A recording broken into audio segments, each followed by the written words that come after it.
कहां किसी की हिमायत में मारा जाऊंगा। मैं गमशनास मरवत में मारा जाऊंगा। मैं मारा जाऊंगा पहले किसी फसाने में,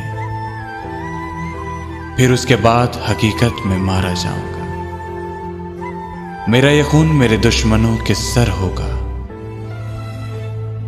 मेरे ये खून मेरे दुश्मनों के सर होगा।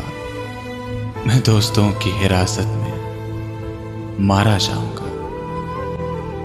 मैं चुप रहा तो मुझे मार देगा मेरा ज़मीर। गवाही दी तो अदालत में मारा जाऊंगा।